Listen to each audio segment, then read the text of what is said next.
screen, I think. Yeah. Very soon, yeah. There's also one that you get at the beginning, like early Right. before we gain control, more or less. We got 2 items, one of which was a pike ball. I'm going to be using that pretty much right now, just to make this a little bit easier. Also, especially leading up to the first boss fight, which is going to be soon, I will be able to keep that throughout. So that will help us a little bit in making it a little bit easier. So I can jump over, so I'm skipping this dialogue.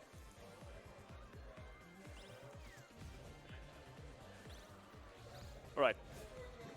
Okay, didn't get the most optimal gem round, but that's fine. So we're now going to be fighting the Ammo Baron, who, as you can see, has a massive tank, which I hope we won't be getting. Oh, okay. So much for Ammo Baron RG, as to say. Yeah. I sort of hope for the Ammo Baron to start shooting cannonballs. Most notably the red ones. Those are the ones I can fire back, so let's see if I can do it this way. Okay, fine. There's this funny trick where you can sort of shoot the cannonball, and if you do it at the right time, it will actually hit the tank. So that's quite convenient. And sometimes it instantly drops a red cannonball, so you never know what you're gonna get. This is actually relatively generous. Also, that usually the red cannonball comes after 2 regular cannonballs, but sometimes it comes a bit earlier, so you have to anticipate pretty much whatever comes your way. All right, so that was the pretty much the first official boss fight. So now we get this bit of narrative, this bit of dialogue, where it turns out that the mayor of Skull Town has actually sold the town to Ammo Baron for a box of waxy chocolates, which seems like a good trade-off. And Shantae, in the meantime, gets grounded, and you saw her get this huge scroll, which basically means she can't leave Scuttle Town until further notice. So that was a pretty stressful affair, apparently. So now we'll see Shantae just taking a break, taking a bath. Only problem is she's never owned a bathtub in any of these Shantae games, so this is going to be a bit of a problem since this is a trap tub. And yeah. So who could it be? Yep, Risky Boots. Risky Boots is the main villain, as you could say, in the Shantae games, and this is basically a trap set up by her. This time around, we're actually going to work together because her, henchmen, the Tinkerbats have been, or the Cacklebats have been, Tinkerbats have been turned into Cacklebats by means of dark magic. So in order to get rid of that, we have to defeat these Cacklebats and remove the dark magic. You'll see that soon enough. First, we have this brief fight here, and lots of explosions. And now we get this magic lamp, which allows us to suck up any instance of dark magic, and some other things we'll be using it with later on as well. However, this is the only dark magic we're going to collect in this specific run, which also means that we won't be getting the full ending at the end of this game, but that only happens if you collect all of the dark magic. Alright, so we're going to do a couple more things here. First, we're going to pay a visit to our friend Sky. We're going to borrow her library card, which is one of the things we need to get out of Skull Town, even though it would look nothing like a library card, but apparently that's not an issue. So. And secondly, we have to save here, which is a mandatory thing. I don't know why, but I guess it's good to save. That's what they're trying to tell us. Seems to be a common thing. Yeah. Okay, and this introduces us to the Risky Shuffle. What we're doing right here.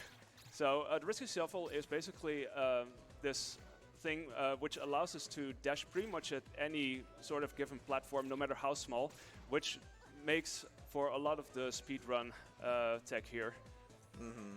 Yeah, it's only possible because of the fact that on a controller you could have a D-pad and a joystick, and the game doesn't really know the difference. Well, it kind of knows the difference, but you kind of like cheese it by going left with the D-pad or right with the D-pad and the opposite with the other one. Yeah, it still recognizes it as the same input for like the consecutive amount of seconds. Mm-hmm. All right, now we go into the sewers, and we have to defeat these, slugs, I guess. What we try to do is get them stuck underneath these lower ceilings, so we can... Oh. That was too bad. Okay. We'll see if this works. Okay, I'm gonna see if I can go over here and get the additional flash pops from the other slug or snake, whatever.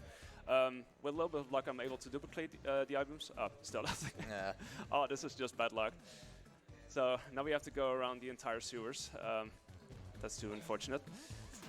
Okay, there we go. Nice, okay. We're good. We need 3 in total for something later on. Not too much later on, but still. Yeah, see, in the out of bounds category, you actually go through the whole thing because we need more than just 3, because we need them for out of bounds glitches. So I was like, wait, he's going left. But since you only need 3, I guess it makes a lot more sense to just get the snakes there. Yeah, and we are already doing some sequence breaks since we're not supposed to be able to do this until much later in the game. So if you play this casually, you would be probably surprised to see me already getting here. So we deliver the flash pots and we get this royal gate key, which we use to enter this castle. But first we're going to head over here to the Squid Baron. Also a staple of the Shantae series, and he's a bit of a down mood because he's tired of being the mid-game boss every single time. So we sent him on a holiday. We gave him the brochure that we just got, and we get the squid oil in return, which we're going to use later. But for now, we use the gate key to enter this wonderful palace. So we're going to dash through here. Go to the library, and this is where we pick up our first map item, which we will be using to get to all the other islands in the game, which is right here, the Forbidden Isles, and we're on our way.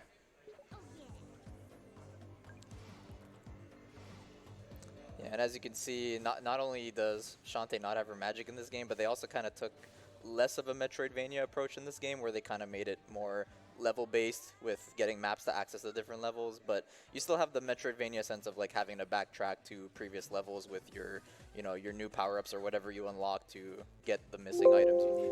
Yeah, and even though it's not as noticeable in this category, there's still some instances of backtracking later. What we also do here is defeat the scarecrows, because they can drop some really good items, including pike balls and super pike balls, which will be some of the main things we will be using in boss battles later on. This time around, sadly, that wasn't really the case, but it's always a good thing to try for it at least. So now we return the library card, and in exchange we get 100 monies, which we'll be using for our first shopping round. Traditionally, it's 3 pirate flares and 1 super pike ball, right there. And I've got some money left over. In this case, I'm going to save it just in case I'm going to need it for some item luck, in case I don't have as much item luck later on. Okay, so now we head over to the next island, which is Saliva Island, which is a bit of a funny name for an island, but it will explain itself soon enough, so don't worry about that.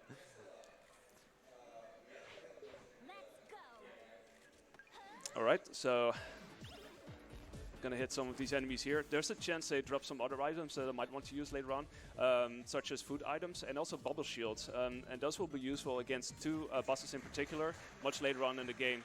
But we'll have to see if that actually works out. So these statues we normally speaking do stuff with as well, but we don't have to in this case, also because we have the equipment. And now we are here with Twitch and Vinegar, who tried to have a holiday and they want to swim in this pool, but well, as you can see, there's no water, so instead we grab this ham stink from this piece of ham, and we make this climb up here to get to this massive beast, and that was pretty close yet. Okay, so here we go. That's actually intentional. It skips some of the animation that Gigalomix normally uses to before he spits out the saliva, I guess. So there's another way of speeding it up, which includes me falling down the pit. At the same time, I'm triggering that action. That's even faster, but it's a bit more precise. So it depends really if that's going to work or not. Anyway, so now we've made both of them very happy. It's flowing down. And this also gives us the Petrify spell, another item we'll be using very quickly soon. Okay, we'll just get out of this alive, I guess. We have some work to do.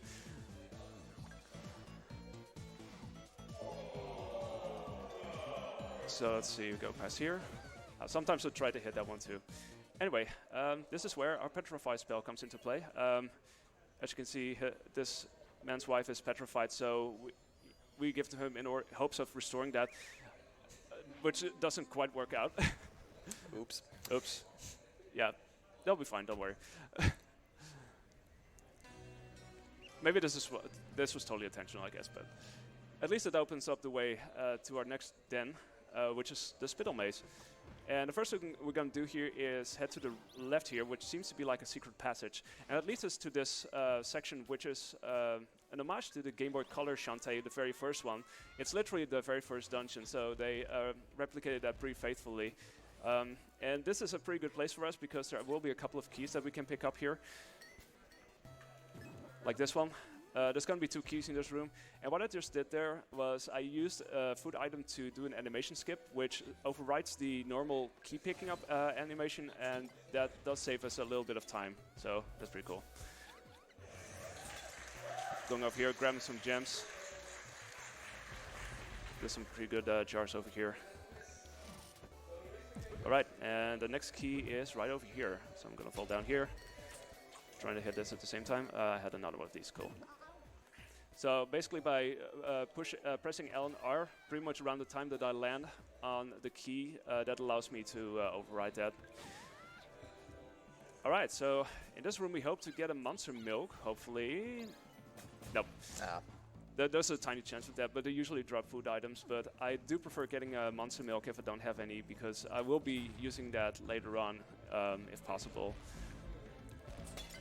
Okay, that was interesting.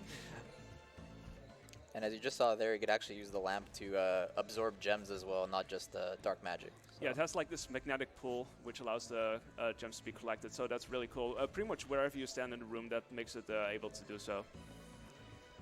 Okay, it's time for the Wetman. This is like a sub-boss, basically.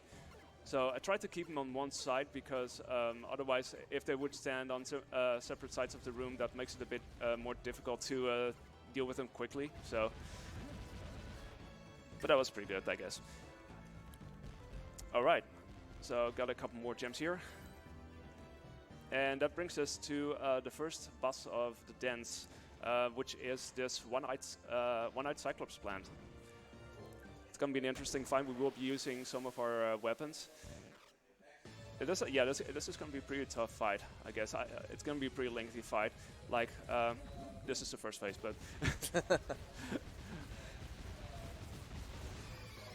So the second phase involves us jumping at exactly the right moment, so we can basically get ourselves stuck on the ceiling, although could have been a bit better time. You can do it super precisely that you are able to do all of the hits that you need to do just before it gets to this next phase where it starts launching lasers, and well, it was still quite okay. So yeah, that was the first boss. Thanks to the pirate equipment, a lot of the bosses are dealt with quite a bit easier. Yeah. Okay, and here's an actual Tinkerbat, who wasn't turned into a Cacklebat. And they give, after every boss, they give us this map, which is basically our next destination. So in this case, we go to Spiderweb Island. I'm gonna head back first. Later on, we will be heading back using these pirate flares that I picked up earlier. But in this case, it's nearby enough that I can do this. Also, I just picked up a bubble shield, which is very nice, which is one of the item drops that I hope to get in the wild. So that's pretty nice. All right, Spiderweb Island is the home to the speedrunner's dream. Well, of this game specifically. I won't say too much. Even if you know what's coming up, I'm still not going to spoil too much just for funsies, I guess. Sure, go ahead.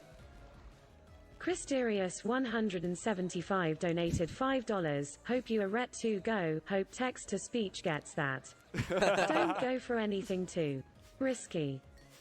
Appreciate it, thank you.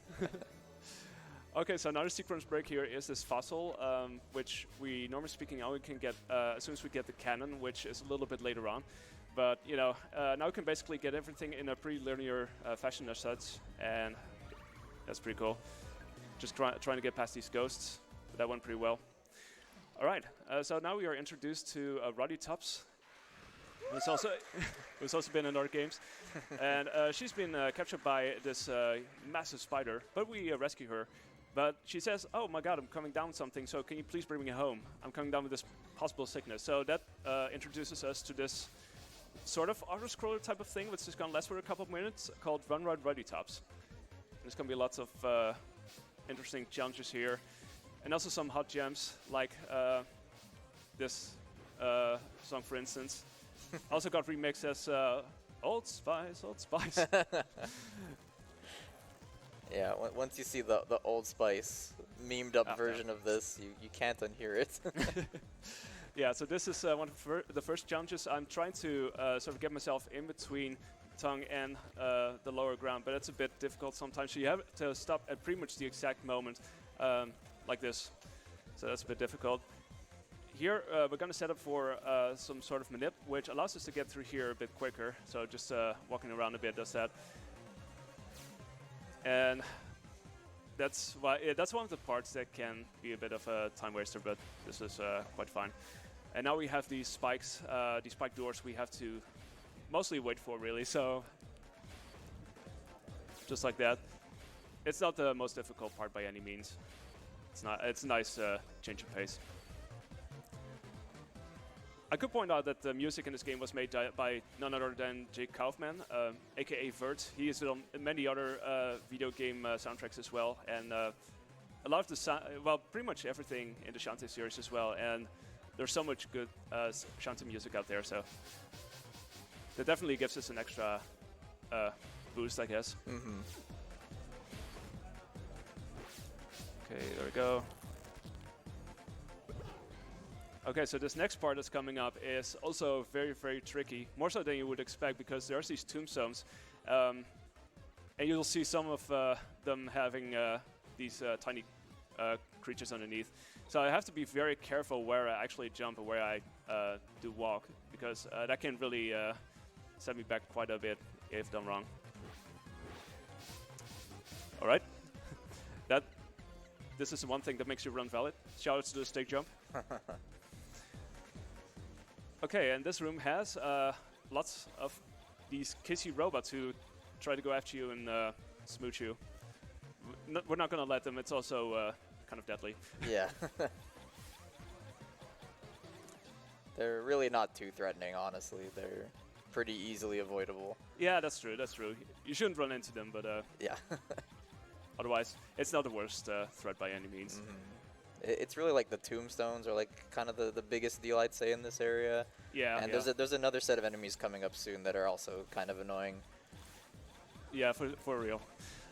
Okay, that was the first part. We're pretty much halfway, already past the halfway point at this point, really. So there's still some more rooms to go, but a couple more challenges. But we'll see what happens. First, we got these creatures. This is what I was thinking. Spitting out things. In the community, we call them Stevens because it's a pretty safe for work name. So, so we just call them Stevens.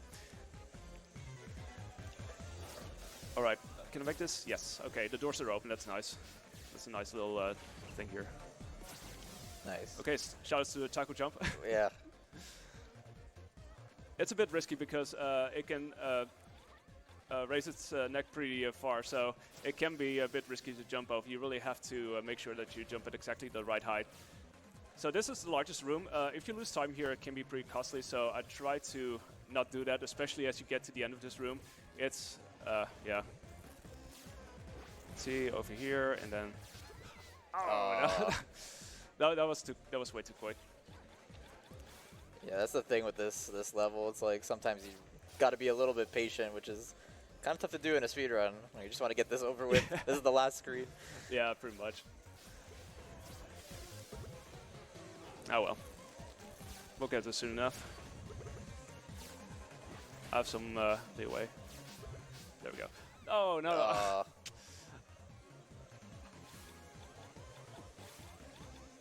right, third time's a charm. Third time's a charm, absolutely. Basically trying to get through these parts as quickly as possible, so it sets up nicely for that one part where it just was. It should be okay. Maybe I'm just gonna play it safe. Gonna wait a little bit longer, just to be safe. There we go. All right, and we just have to jump over these. I'm just gonna jump over all of these just in case. Nice. All right, that's concluding Ruddy Tops. There we go.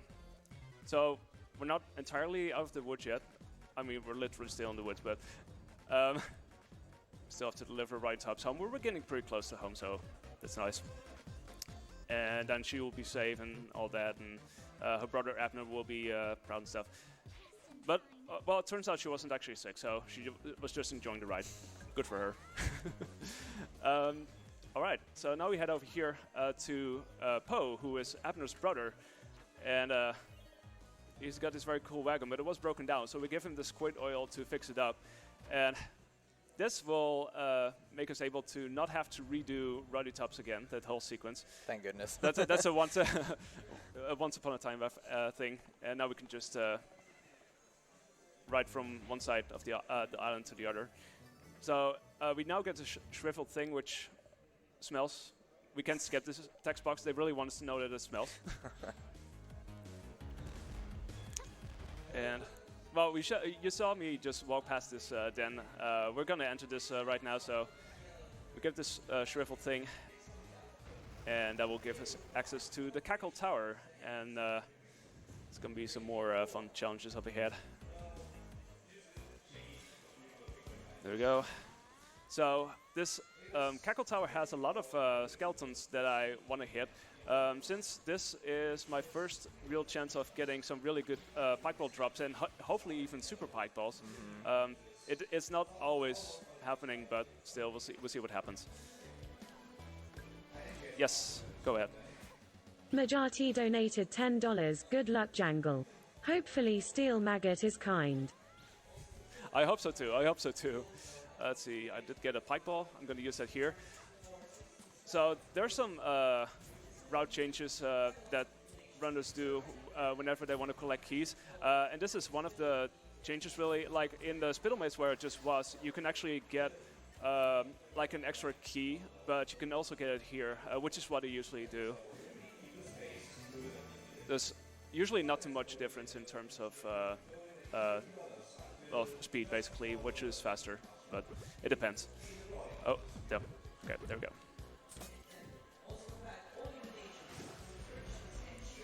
Okay, and now that we've done this, we just go over here, head towards the top of the tower. There's the tongues again. Yeah. This time around they won't insta-kill us, thankfully, but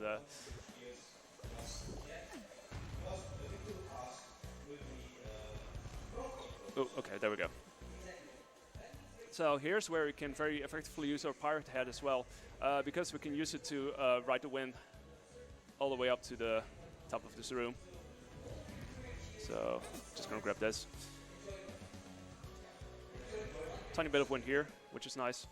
Okay, it's time for the next boss fight. It's gonna be a pretty nice one. Well, I hope it's gonna be nice. Gonna equip the super pike ball, and I always switch back to the pirate flares before I fight the boss, just to have that automatically selected when I want to get that. So with this Emperor Spider, I try to get myself in the hitbox of the spider without getting knocked sideways, which is a very fast way of dealing with the spider. Not usually something I'm terribly good at, but I'm gonna give it my very best. It's quite a bit of a risk because you wind up losing health overall as well. I'm gonna see if I can keep my auto potion just to be safe. Oh, damn, okay. Ah, damn, okay. Well, so much for that. We'll be fine. Nice. Just after that, we defeat the Emperor Spider. Yeah, what's interesting about that fight is essentially if you whip like right before you get hit, I believe, you get this like weird kind of iframe thing, and then you can jump an additional time. Yeah, basically it resets the cannonball jump, so you can repeatedly hit. Right. You can repeatedly use the cannonball then, and stay on top there. So with a little bit of luck, it can be a really short fight, but it kind of depends how it goes, really. Right. Okay, so now as I said, I'm using the triggers or the L and R to instantly select the pirate flare, and that's transporting us back to the ship. So those are going to be very useful items, so I don't have to travel as far. All right, so with that said, let's go to 10-9 Island. This is where the routine starts breaking up a little bit because we will be doing some backtracking soon. First of all, we're going to briefly visit this island. Just run through here. Lots of space to run, really. We try to get some good item drops from these enemies, these spiky creatures as well. Scorp Gals, hello. All right. And soon we'll be heading over. Well, we will be seeing 10 Line Temple. We will not be getting there like right away, because first we have the Squid Baron, who was on a holiday but wasn't very happy about what he saw. But we cheer him up, and as a thanks, he gives us these X-ray specs, and I'm pretty sure that they're going to be useful at some point.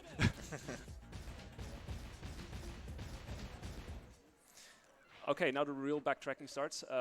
Respectively, I'm going to be trying to see if I can grind for more gems, but I'm also going to be collecting so-called mummy sketches, which we will be using as entrance for the 10 Line Temple. So we did open up this shortcut here, which is nice. And then we head over here. Oh, that was a very low jump. Okay. You have to sometimes really time this super precisely in order to get to certain platforms. Okay, we are over here, and this is where you can grind for money. We're gonna be opening up these spots here. You know what? I'm gonna grab some extra just in case. You never know; it's gonna be handy. Yeah. So you get 30 every single time, and this is a pretty ideal place to grind for money in that sense, because it's on the road as well. So on the road, it's used quite a bit in the longer categories where you collect more of the collectibles, like Dark Magic or 100% or things like that. Yeah, yeah, exactly. Okay, so this is the first mummy sketch we got. Instantly gonna bring ourselves back to the ship, and then it's time to head over to Scuttletown again. There will be some things happening there. So first off, let's pay a visit to Sky again, see what's happening over there. Turns out she's gonna get engaged to Barracuda Joe, and then somebody suddenly brings in this coffin and is like, oh, I should read this, even though the sign says don't read, and yeah, rip Joe. We hardly knew ya. So that gives us the opportunity to check for a sketch. So that gives us the second part out of 3. And it's time for the second shopping round, which is right over here, of course. We're gonna get some more pirate flares. We're gonna get a Super Monster Milk, and let's see what else I can grab. You know what? I'm gonna save that for later. Still don't have quite the amount of money that I would want to have, but we will get back here eventually. Yeah, that's the interesting part of the speedrun, is that it's kind of dependent on the item drops you get or the gems that you get. So you kind of have to route on the fly to decide what you need to purchase. It's very much on the fly decisions. Yeah, you have to constantly wonder, okay, what items do I have?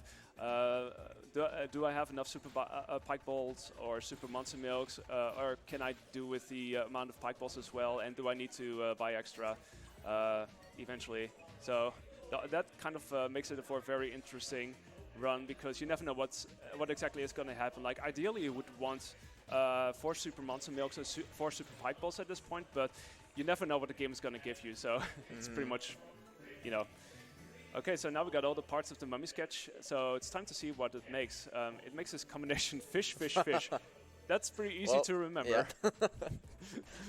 Feel free to bring out your Fs, I guess. All right.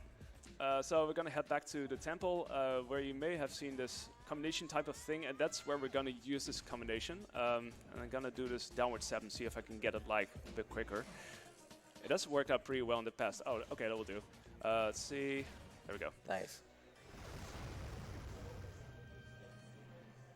So we enter the temple. Let's see what's happening over there. Where it turns out they think I'm actually the princess of this temple, which is not true, of course. But as a means to celebrate, they actually lock me up for a brief bit, and we try to escape. So that starts this stealth-like section, which we usually call Metal Gear Shantae. So we have to make sure not to get caught by any of these guards. And if that happens, then we get sent back to our cell, and we have to try again. So for speedrun means we try not to do that. There's actually a faster way of getting through this room specifically, but it's really precise. Like, I think there's 2 ways, but which I'm not going to do, but there we go. And here we're going to grab a key. This next room is going to be quite a thing, since there's even more guards. So let's see how it goes. Okay, that's good. Wait it. Okay. Even though we can still whip the guards from behind, so. Okay, then this last jump, and Okay, done. Nice. That can be a pretty tricky game, a tricky part of the game, especially under certain circumstances. Like I've had that feel before in tournament races and such. Like at that point, it basically loses you like pretty much a minute if it goes wrong there. So now we use the keys over here, and turns out I'm not the only one who got caught here.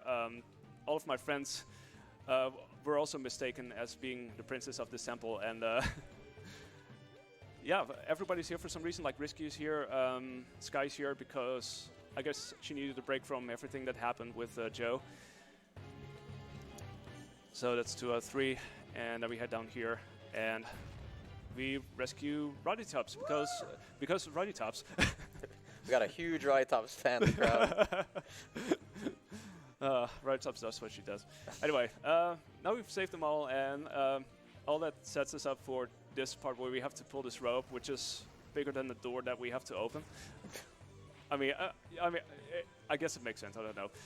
So we finally head to the main room where we are gonna face the king and say, "Hey, what's up with this?" And then it turns out that the real princess is actually returning from grocery shopping. She was away for like 30 minutes, but for some reason that's a long time. But anyway, that gets us out of here. And we get this golden pickaxe, which we're gonna give right over here, so they can tear down this wall, and that allows us to get past this. And they're like, okay, cool. And then, oh no, monsters. Usually the moment where I check for items. Okay, some pike balls, but not enough monster milks. There's gonna be quite a few opportunities. There's gonna be quite a few opportunities later on to grab some additional items, but I'm gonna do a bit of an extra grind, see if I can get them from these Scorp Gals. Oh, okay, right. That's great. nice. That's just what you needed, right? That's pretty much, yeah, that's what I need. I also need some pike balls, but this is definitely a good drop. Like it's actually a much rarer drop, or a little bit rarer than the super pike ball. Mm-hmm. It's very unfortunate because Jangle killed a lot of skeletons on the way here, and also in the previous temple, and I don't think any of them drop super pike balls, which they usually do. No, they do. They have a pretty huge chance of dropping regular pike balls, but yeah, it depends really. But those Scorp Gals are pretty handy because they have like essentially like a 50% chance to drop either a super monster milk or a super pike ball. Well, basically they can also drop a gem. Like yeah, that's the thing. Half the time it's just 5 gems. It's like a 1/3 gem. I think it's a 1/3 chance of a gem drop, 1/3 chance monster milk, 1/3 chance super pike ball. Can we get through here? There you go. Purple blocks. Just have to get through here. See if we can defeat them. Just be safe. Even more? Okay. Okay, we get this room where we have to do this gauntlet of sorts. Just defeat a couple of enemies. This Mantis, which can be pretty dangerous, but with Risky Boots, it's quite okay. Mm. Okay. And conveniently enough, we have 2 Scorp Gals here, so we have 2 more chances. Well, and no drops not convenient at all, after all. Okay, let's see if I can set this up. 1, 2, 3, 4. I tried for what's called a 1-cycle Catacombs Crusher that would allow me to get through here dashing in 1 try, which is a nice little time save, but it's also pretty precise in terms of alignment, so I'm actually going to save over here because why not? Yeah, and funnily, like the funny part is we actually use like the crouching butt wiggle animation as like a way to set that up. Yeah, you count the butt shakes basically. Yeah, you count the 4. Okay, let's see how this goes. At this point, it's pretty much a question of thinking, okay, what should I use here? Ideally, I would use all of the super items, but I don't have a lot of super items, so at least I have the super monster milk, which allows me for some better downward stabbing and stuff. And otherwise, I'm just seeing if I can button mash it a little bit more. Okay, so that was phase 1. Square Baron is the mid-boss once again. And now is this 2.0, the second phase. So it's going to be pretty exciting. So let's see if this is working out. Is he starting to eat? Yes. Nice. Okay, nice. This is what you want to get in the beginning because it really makes you able to deal a lot of damage like right away. Okay.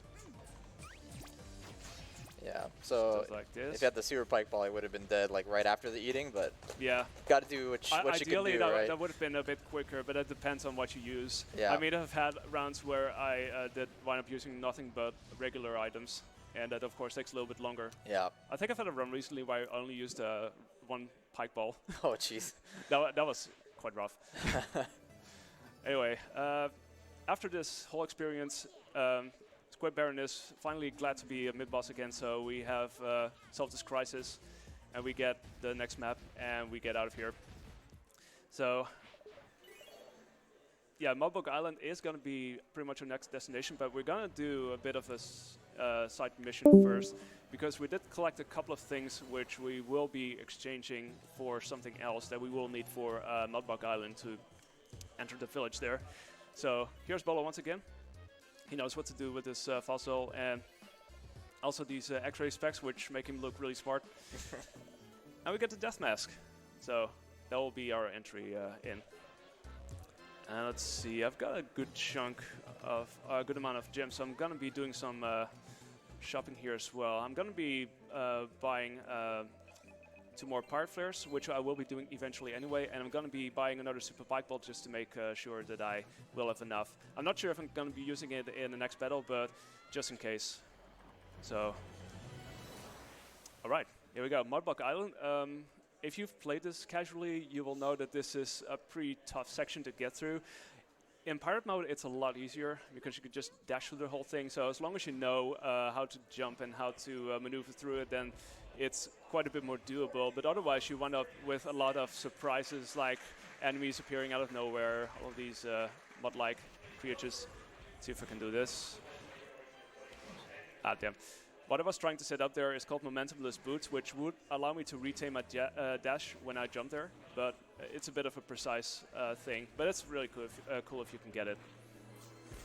So we're just gonna pass through here, and that gets us to the village. Gonna wear the death mask and in we go into the village of Lost Souls.